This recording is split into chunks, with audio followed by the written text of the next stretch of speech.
¿Conoces la expresión deuda de gratitud? Se refiere a cuando alguien hace algo especial por nosotros y sentimos que debemos retribuir guiados por nuestra gratitud. Bien, esto también se aplica a la realidad de lo que Cristo hizo por nosotros.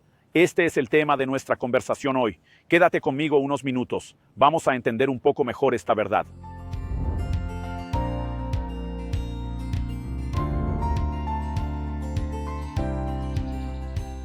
Estoy actualmente en Itaboraí, Río de Janeiro, Brasil, donde tengo una palabra especial para ti. Quiero tomar como punto de partida y el hilo de nuestra reflexión un pasaje de la Escritura que se encuentra en el Evangelio de Lucas, en el capítulo 7, a partir del versículo 36. La Biblia dice que un fariseo invitó a Jesús a cenar, y cuando estaba en la mesa, en el verso 37, una mujer de la ciudad, pecadora, apareció. Sabiendo que él estaba cenando en la casa del fariseo, se acercó con un frasco de alabastro lleno de perfume. Desde detrás de los pies de Jesús, llorando, los mojaba con lágrimas y los secaba con su cabello. Besaba los pies de Jesús y los ungía con perfume. Al ver esto, el fariseo que lo había invitado dijo en su interior: si este fuera profeta, bien sabría quién y qué tipo de mujer es esta que lo está tocando, porque es una pecadora. Jesús se dirigió al fariseo y le dijo: Simón, tengo algo que decirte. Él contestó: diga, maestro. Jesús dijo: un acreedor tenía 2 deudores, uno debía 500 denarios y el otro 50. Y como no tenían con qué pagar, el acreedor perdonó la deuda de ambos. ¿Cuál de ellos, por tanto, lo amará más? Simón respondió: creo que aquel a quien más se le perdonó. Jesús dijo: has juzgado bien.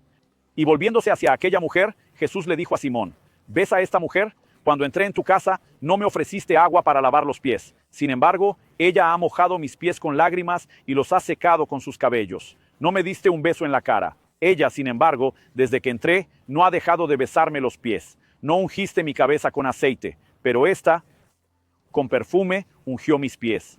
Por eso te aseguro que sus muchos pecados han sido perdonados, porque ella amó mucho, pero a quien se le perdona poco, ama poco. Entonces Jesús le dijo a la mujer: tus pecados están perdonados. Quiero que prestes atención a esta declaración de Jesús: a quien poco perdona, poco ama.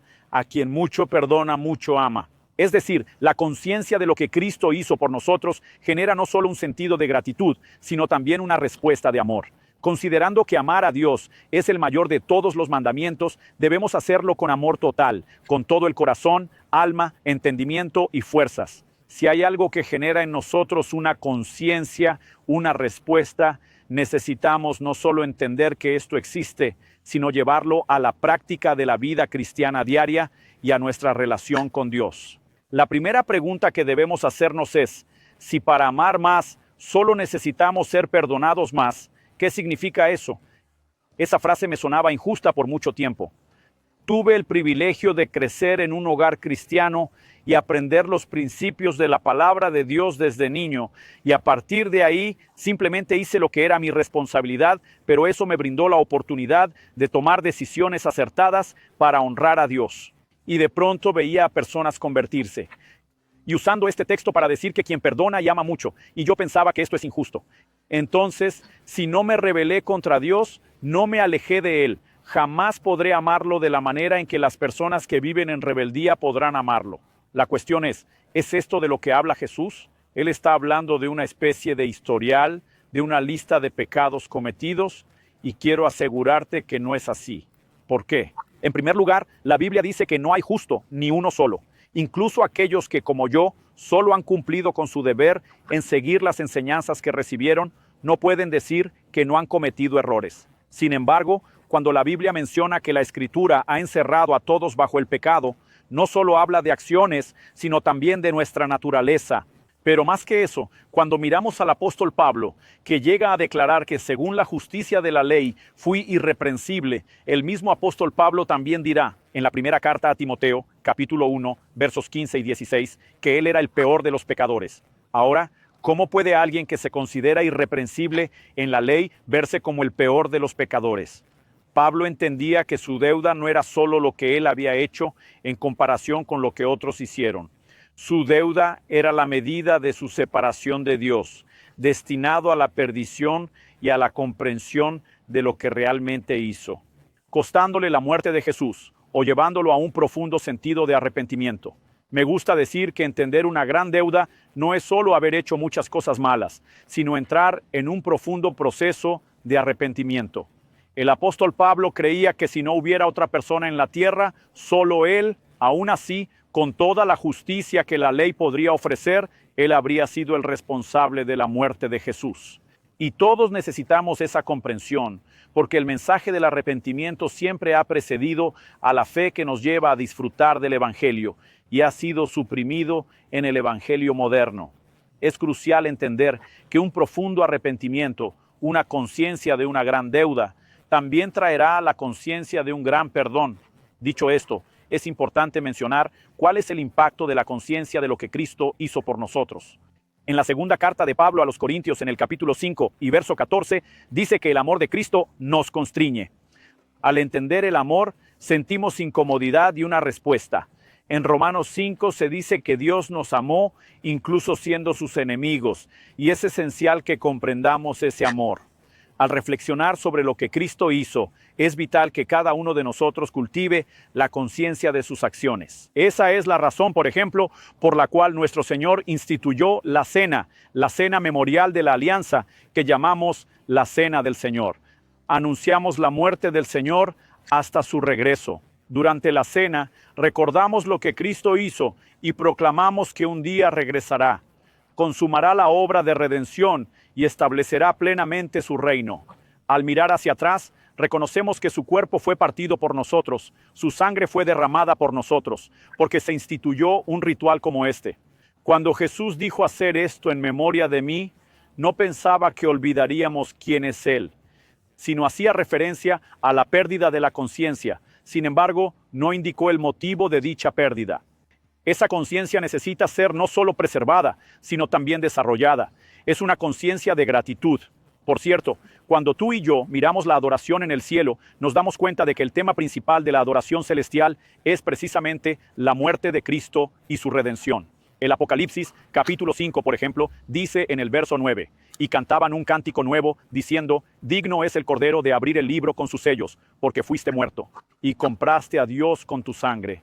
Hombres de todas las razas, tribus, lenguas, pueblos y naciones, en su cántico de adoración, reconocen a Jesús como el Cordero, quien fue sacrificado por nosotros. Se refiere a la provisión y redención que Dios nos brinda, así como al reconocimiento que su sangre ha hecho por cada uno de nosotros.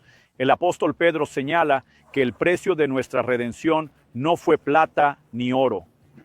Él menciona que no fueron rescatados con plata o oro de su vana manera de vivir, que heredaron de sus padres, y dice, sino con la preciosa sangre de un cordero sin defecto, conocido de hecho antes de la fundación del mundo, pero ahora manifestado por amor a nosotros. Debemos vivir conscientes de lo que Cristo hizo por nosotros, ya que esa conciencia genera un sentido de responsabilidad, genera una respuesta de gratitud, de entrega. Por cierto, cuando hablamos de esto, vale la pena incluir en esta ecuación la declaración del Señor Jesús en Apocalipsis capítulo 3, verso 18. El Señor se dirige al ángel de la iglesia de la Odisea y dice en el Apocalipsis capítulo 3, versículo 18, te aconsejo que compres de mí oro refinado en fuego para que realmente seas rico. Adquiere ropas blancas para vestirte, a fin de que la vergüenza de tu desnudez no se haga evidente, y colirio para ungir tus ojos, para que puedas ver. En esa zona de Asia, que hoy corresponde a Turquía, era muy común la referencia al colirio como un tratamiento para mejorar la visión. Dios utiliza esta analogía y dice que compres colirio de mí para ungir tus ojos y poder ver. La pregunta es, ¿qué es lo que debes ver? ¿Qué ceguera es esta? ¿Qué limitación de la visión es la que el Señor Jesús menciona? Reconozco que en las enseñanzas de Jesús todos tenemos problemas para ver nuestros errores. En el libro de Mateo, capítulo 7, versos 3 a 5, Jesús dice que podemos ver la paja en el ojo de nuestro hermano, cuando muchas veces no vemos la viga en nuestro propio ojo. ¿Esta dificultad se limita solo a los errores y pecados presentes? Muchas veces podemos aplicarla también a lo que sucedió anteriormente. Es importante valorar lo que Jesús hizo al perdonar a otros, aunque a menudo no reconozcamos la grandeza del perdón que hemos recibido. Hay limitaciones para reconocer nuestra propia condición, lo que se denomina ceguera en la Escritura. Por ejemplo, en la segunda epístola de Pedro, capítulo 1, verso 9, la Biblia dice que quien no tiene estas cosas es ciego. Solo ve lo que está cerca y se ha olvidado de la purificación de sus antiguos pecados. Aunque usa la expresión ceguera, aquí se refiere más bien a una deficiencia visual, porque puedes ver lo que está cerca, pero no puedes ver lo que quedó distante en el pasado, la purificación de tus pecados. Este tipo de ceguera nos hace olvidar de dónde nos rescató Dios y lo que hizo por nosotros, lo que puede impactar negativamente nuestra vida. Por eso, en el verso 10, Pedro dice que por lo tanto, hermanos, busquen con mayor empeño confirmar su vocación y elección, porque si lo hacen, nunca tropezarán, porque de esta manera se les proporcionará ampliamente la entrada en el reino eterno de nuestro Señor y Salvador Jesucristo. Esta determinación de confirmar la vocación y elección implica no olvidar la purificación de los pecados del pasado. La obligación de gratitud es el sentimiento que nos impulsa a retribuir lo que se ha hecho por nosotros. He estado dispuesto a ayudar a quienes me han ayudado mucho, de una manera que quizás no haría por otros, debido a la deuda de gratitud. Y este sentimiento debe ser utilizado en nuestra relación con Dios. La conciencia de gratitud constante y continua por lo que Jesús hizo por nosotros nos mantendrá alerta para no olvidar, no caer en amnesia, sino de perder la viva conciencia de la gratitud por la salvación. Por eso se instituyó un rito como la cena, en la adoración aquí y en el cielo. La redención es el tema, que haya gratitud en nuestros corazones. Esto nos llevará a una relación constante con nuestro Señor.